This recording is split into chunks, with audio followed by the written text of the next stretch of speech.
अधीर रंजन चौधरी जी।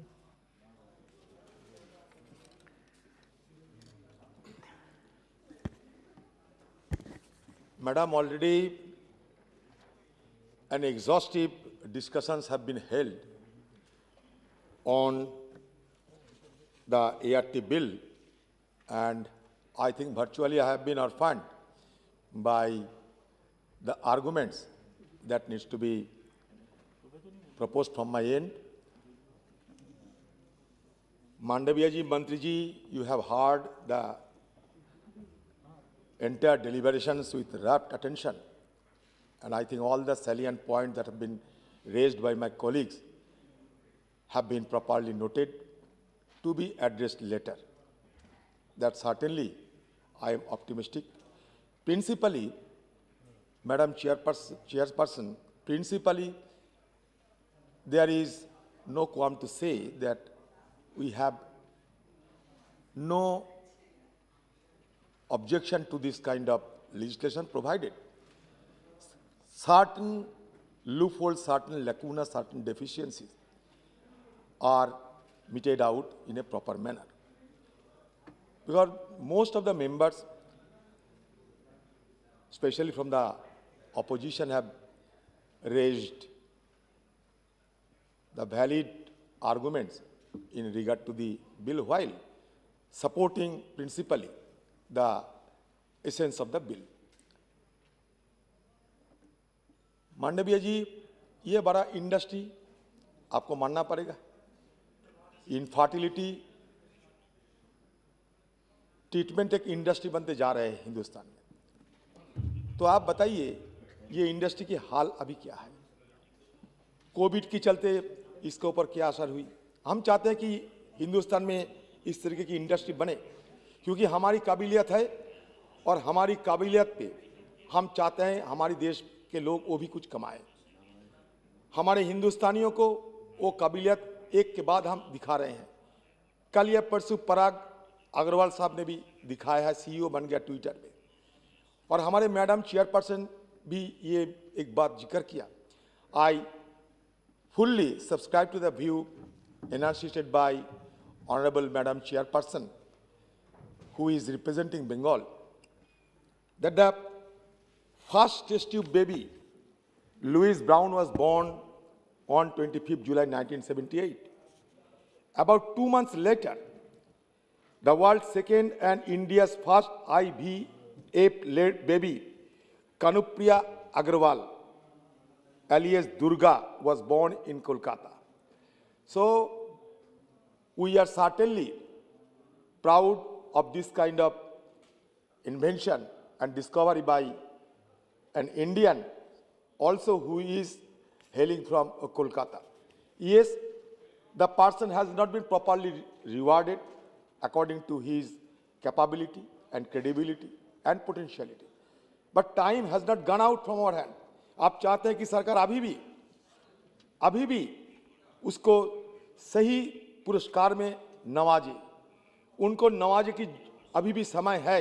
मैं सरकार को ये निवेदन करूंगा कि हिंदुस्तान में जो टेस्ट ट्यूब बेबी की पहली बार टेस्ट ट्यूब बेबी जिन्होंने जन्म दिया, वो सुभाष मुखर्जी, डॉक्टर सुभाष मुखर्जी को अभी भी आप पुरस्कार से नवाजिए, क्योंकि वो हिंदुस्तान के नाम सिर्फ हिंदुस्तान में नहीं सारी दुनिया में रोशन किए हैं। स्पीकर, माननीय स्पीकर सर, मान्यवर आप आए हैं, पीठासीन हुए हैं। ये हमारे ऊपर बार बार ये इल्ज़ाम लगता है कि विपक्ष सदन नहीं चलाना चाहते हैं, फलाना फलाना बहुत सारे इल्ज़ाम लगता है। आप जरा ट्रेजरी बेंच को थोड़ा देखिए, ट्रेजरी बेंच को थोड़ा देखिए और इनको पूछिए कि इन लोगों को कितना दिलचस्पी है ये सदन चलाने में। मंत्री कितने हैं अब देखो, मंडविया छोड़ के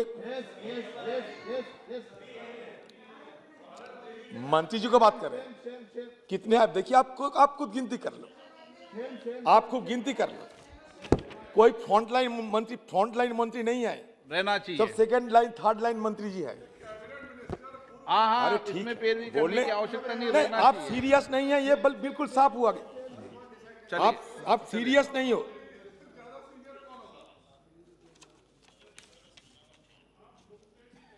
ये हमारे हिंदुस्तान में दो बातें काफी होते हैं कि फर्टिलिटी और अब चलते हैं इनफर्टिलिटी। इनफर्टिलिटी में दुनिया में हमारा हिस्से है 25 to 30%, हमारे हिस्से सारे दुनिया में।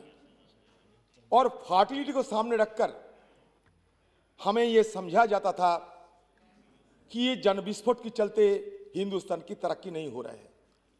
लेकिन अभी पूरे नक्शे बदल गए। आपकी नेशनल हेल्थ रिपोर्ट आ गए हैं, उसमें यह दर्शाता है कि रिप्लेसमेंट लेवल से भी कम अभी हमारा फर्टिलिटी दर है। तो सरकार क्या करेगी इसमें? मतलब 2 से कम नहीं। मैं इसलिए कह रहा हूं कि दशकों की प्रयासों से अब ये इतने बड़े एक अचीवमेंट हुए हैं, दशकों से प्रयासों से। तो अभी क्या ये जन विस्फोट की रवैया चलेगी, ये रुकेगी? आप अपने देश की आर्थिक हालात को जब सुधर नहीं पाते हैं, तब ये दुहाई देते हैं जन विस्फोट, जन विस्फोट, जन विस्फोट। और तरह तरह की प्रोवोकिंग स्टेटमेंट भी आते हैं, यहाँ वो करो, वहाँ वो करो। तो जन विस्फोट तो हम संभाल चुके हैं। और आज हालत ये है कि हमारे हिंदुस्तान में अभी मेल से फीमेल ज्यादा हो गए हैं। ये सेक्स रेशियो में 1000 मेल और 1020 फीमेल बन गए हैं। तो आप क्या कहोगे? आप लोग, ये आप लोगों से पूछना चाहते हैं। ये मंत्री जी, ये बिल लाने के पहले आप शायद ये बिल के तंदुरुस्त करने के लिए और सशक्त करने के लिए हमारे जो स्टैंडिंग कमेटी है काफी मशक्कत किए हैं और उसका रिपोर्ट भी आपको शायद पेश किए होंगे। तो मैं ये रिपोर्ट को सामने रखते हुए जरूर ये कहना चाहते हैं कि पहला तो ये है, ये बिल हमारे संविधान की आर्टिकल 14 का उल्लंघन कर रही है, क्योंकि only married couple unable to conceive due to infertility or other medical condition and women above the legal marriage of age 18 years can avail ART services। बहुत सारे मेंबर कहे हैं, फिर भी मैं दोहराता हूं आपको ज्यादा ध्यान आकर्षण करने के लिए। Single males, unmarried, live in couples, same sex couples and transgender men and women are excluded from the purview of the bill। I think this is discriminatory and violate the fundamental right to equality under Article 40। और देखिए, ये आपको standing committee की ये observation ये है, the committee recommended that the confidentiality of the data should conform to the law as laid down in the judgment of justice K.S. Puttaswamy versus Union of India। The Personal Data Protection Bill 2019 and the National Digital Health Blueprint issued by the Ministry of Health and Family Welfare। ये मैं नहीं कहते, ये जो member ये अपने अपने मनगढ़ंत कोई बात नहीं कहते। यहाँ स्टैंडिंग कमेटी सारे चीज को मद्देनजर काफी मशक्कत के बाद, विस्तार से चर्चा करने के बाद ये निष्कर्ष में पहुंचाया कि ये हमारे सुप्रीम कोर्ट की जजमेंट को उल्लंघन करते हैं, कहीं हमारे आर्टिकल को ये उल्लंघन करते हैं। 14 नंबर आर्टिकल तो आपको जिक्र किया मैंने। और एक बात रखना चाहते हैं, the egg donors interest are subordinated in the bill. The donor receives no compensation or reimbursement of expenses for loss of salary, time and effort. Failing to pay for bodily services constitute free labor which is prohibited under Article 23 of the Constitution। ये मैं नहीं कहते, ये हम coat करते हैं doctor Sudha Chandrashekhar, consultant, Tata trust health system transformation platform. She also said that state level registration authority to be established to oversee ART practices as per the bill must include an obstetrician or gynecologist and not just an MBBS doctor। क्योंकि infertility और IVF में जो nuances है, जो फर्क बनते हैं, वो हम जैसे लोग ये नहीं समझ सकते। यहाँ जो डॉक्टर जो थे आज जो चर्चा में भाग लिए थे, हम बहुत कुछ सीखे हैं। इसमें भी लगता है कि ये बड़ा जटिल प्रक्रिया है, चीज भी जटिल है। तो चीज जब जटिल होते हैं तो हमें सावधानी बरतना भी जरूरी होना चाहिए, ये मैं समझता हूं। और इसलिए ये समझता हूं कि आपने ज्यादा जल्दबाजी कर रहे हैं। जल्दबाजी इसलिए कर रहे हैं कि ये लेजिस्लेचर आने का पहले एक लेजिस्लेचर आने का बाद और एक लेजिस्लेचर। देखिए ये प्री मैच्योर लेजिस्लेशन है, बिल्कुल प्री मैच्योर लेजिस्लेशन आप ला रहे हैं। As per the provision of the proposed bill, the national and state boards established under the Surrogacy Act 2020 are to function as boards overseeing ART. The Surrogacy Bill 2019 has only been passed in the Lok Sabha and is not yet an act of law. ये बहुत बड़ा मुद्दा है।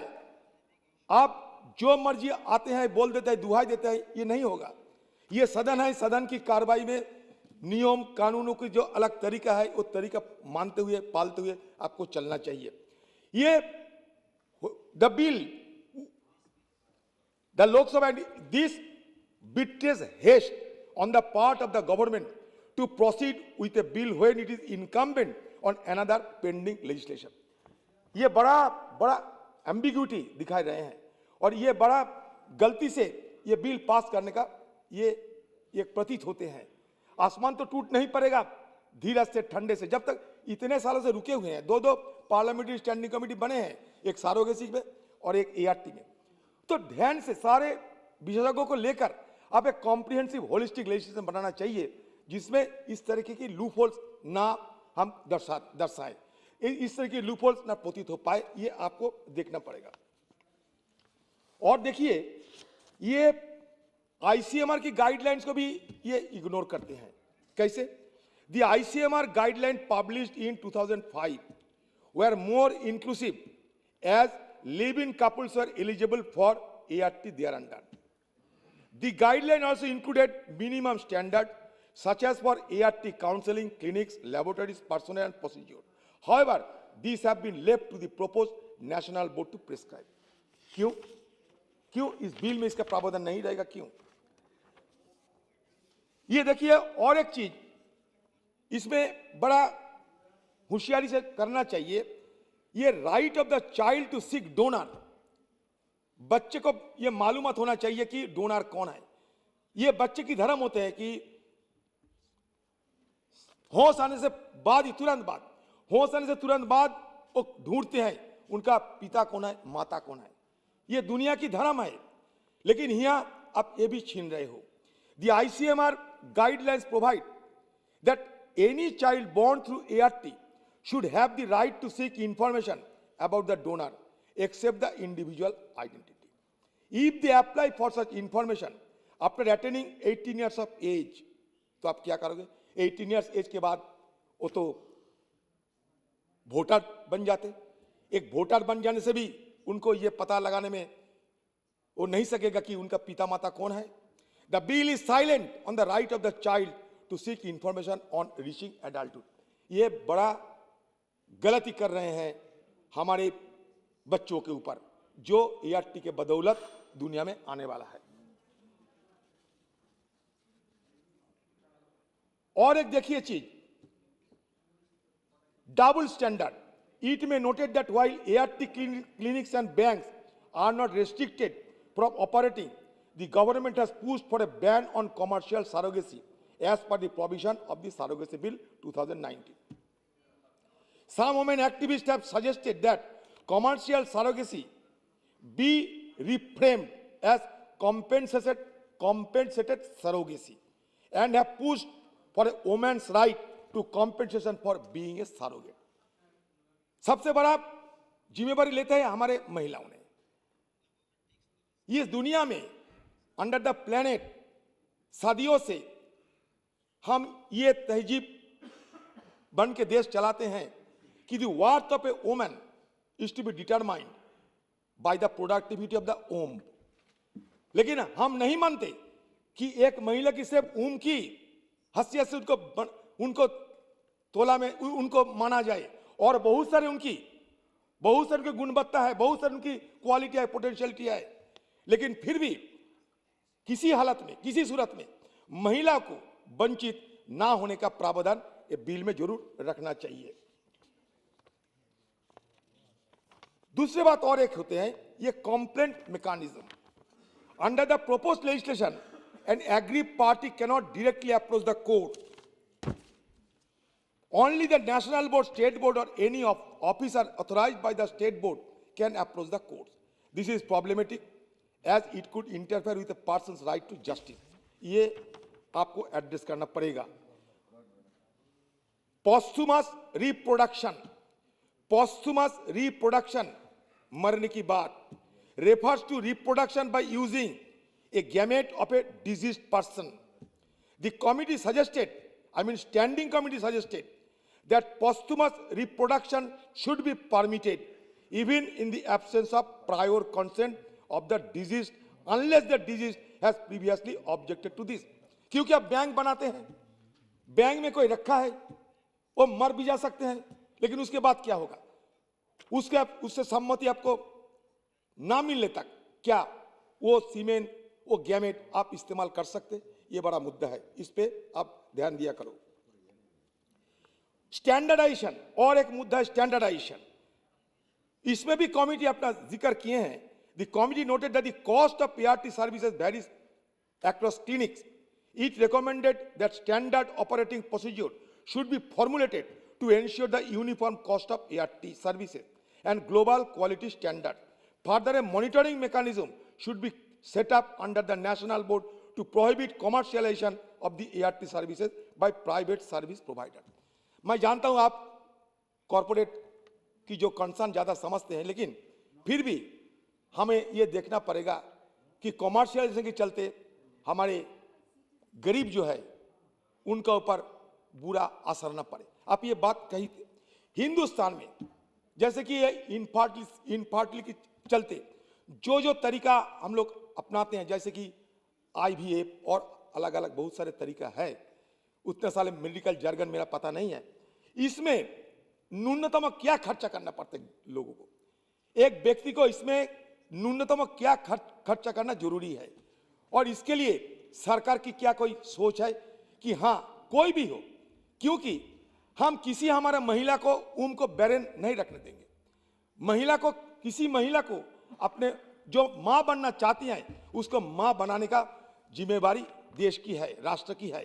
तो इसके लिए जिनको ये सारी तकलीफें हैं, ये तकलीफ से उठाने के लिए और उनको मां बनाने के लिए गरीब जो काबिल होते हैं उनको सुविधा करने के लिए आप तो क्या सोच है? बस सर हो गया, सर हो गया sir. The committee also recommended that the Department of Health Research should clearly define the role of ART banks and the specialists required in them. For the screening of gametes should be done by an ART clinic, and the bank should be responsible for the collection, storage, supply of gametes. Sir ये जो दोनों bill में जो फर्क, उस मुद्दे को लेकर मैं और दो तीन बात करके मैं खत्म करूंगा sir. Although the bill and the SRB surrogacy regulation regulate ART and surrogacy respectively, there is a considerable overlap between both sectors. Yet the bill do not work in tandem. हम चाहते हैं कि दोनों बिल एक साथ काम करें। Core ART processes are left undefined. Several of these are defined in the SRB, but not the bill. Definition of commissioning couple, infertility, ART clinics, banks need to be synchronized between the bills. A single woman cannot commission surrogacy but can access ART. The bill designates surrogacy boards under the SRB to function as advisory bodies for ART, which is desirable. However, both bills set up multiple bodies for registration, which will result in duplication or worse, lack of regulation. Surrogacy clinic is not required to report surrogacy to national registry. Also, the same offending behaviors under both the bills are punished differently, plus punishments under the SRB are greater. Offences under the bill are bailable, but not under the SRB. Finally, records have to be maintained for 10 years under the bill, but for 25 years under the SRB. The same action taken by the surrogacy clinic and ART clinic likely to be the same entity at a varied regulation. The bill requires clinics and banks to maintain a grievance cell, but this will be one-sided. Clinic must be instead have ethics committee. क्योंकि इसमें social, ethical, religious, मतलब economical, political बहुत सारे चीज इसमें आ जाते हैं। तो इसमें एथिक्स कमेटी की जरूरत है, क्योंकि हमारे देश में एथिक्स को हम मान के चलता है, आप हमसे ज्यादा मानते हैं। इसलिए मैं कह रहा हूं मंडा जी को कि ये mandated counselling services should also be independent of the clinic. किसी की रसूख से बाहर लेके आना चाहिए ये जो क्लिनिक की जो सर्विसेज, काउंसलिंग सर्विस को। The SRB and the bill impose high sentences 8 to 12 years and hefty fine. The poor enforcement, आप जानते हैं कि pre conception and pre natal diagnostic techniques act 1994 में लागू हुआ था, लेकिन उसमें क्या निकाला? Demonstrate the PCPNDT Act 1994 demonstrate that enhanced punishment do not secure compliance. Lawyers and judges also lack medical expertise. Patients already sue fertility clinics in consumer redressal fora, which is preferable to criminal court. Usually the bill requires all bodies to be bound by the direction of central and state government in the national interest. Friendly relations with foreign state, क्योंकि इसमें बहुत सारे विदेशों से लोग आते हैं, विदेशों से हिंदुस्तान की इस डेस्टिनेशन पे आने का एकदम होर लगे हैं, क्योंकि वो जानते हैं हिंदुस्तान में सस्ते पे फर्टिलिटी बन सकते हैं। Public order, decency and mortality being broadly phrased. So आजादी को हम किसी हालत में वंचित ना होने देंगे, ये हमें सोचना चाहिए। और साथ साथ ये कहूँगा कि आपने फिर से दोबारा ये सोचिए कि दोनों बिल में कॉन्फ्लिक्ट ना बन जाए, सरोगेसी और ART। ये कोई लेजिस्लेशन लाने की ये मकसद कभी नहीं होना चाहिए। और आपको मैं अंतिम में और एक सवाल पूछना था, मौके का फायदा उठाते हुए, कि आपने वादा किया था, सरकार ने वादा किया था दिसंबर महीने के अंदर सारे हिंदुस्तान के सबको 2 टीके लग जाएगी। अभी हाल क्या है? थर्ड वेव आने वाला है, कल करेंगे इसके लिए चर्चा क्या उस पर। प्रस्तुत, इसके लिए क्या आपने प्रिपरेशन लिए हैं, ये भी मैं आपसे जानना चाहती हूं। मौके का फायदा उठाते हैं, मैंने पहले ही कह दिया, फिर भी मैं प्रिंसिपल ये बिल मानते हैं और सरकार को निवेदन करूंगा कि हमारा जो बात रखे हैं हम लोग विपक्ष की तरफ से, उस बात पे मत देना जार, आप कुछ ठोस कार्रवाई करिए, ये आपसे निवेदन है। धन्यवाद।